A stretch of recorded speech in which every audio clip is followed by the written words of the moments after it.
रोज रोज नाश्ता काय करावा असा प्रश्न असेल तर हा नाश्ता तुम्ही एकदा करून बघा. फक्त 2 बटाट्यापासून इतका छान नाश्ता होतो.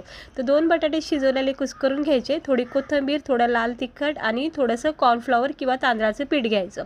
तर बटाटे कुस्करून घ्यायचे चांगले, त्यामध्ये 1 चमचा जिरे टाकायचे, थोडं लाल तिखट टाकायचं, थोडी कोथिंबीर टाकायची, 2-3 चमचे कॉर्नफ्लॉवर किंवा तांदळाचं पीठ टाकायचं, चवीनुसार मीठ टाकायचं आणि याला चांगलं एकजीव करून घ्यायचं.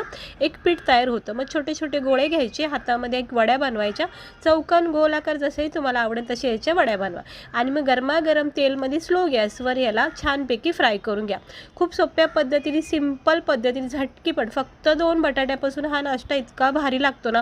लहान मुलांना टिफिनसाठी सुद्धा खूप बेस्ट आहे. खोबऱ्याच्या चटणीबरोबर, सांबारबरोबर इतका छान लागतो. केचपसोबत तुम्ही खाऊ शकता. सकाळच्या नाश्त्याला प्रश्न तुम्हाला पडत असेल तर नक्की एकदा हा नाश्ता करून बघा. खूप छान लागतो. म्हणजे इडली समोसे त्यांना खाणं विसरून जाताना इतका छान लागतो. अशीच रेसिपी बघण्यासाठी चॅनेलला सबस्क्राईब करा.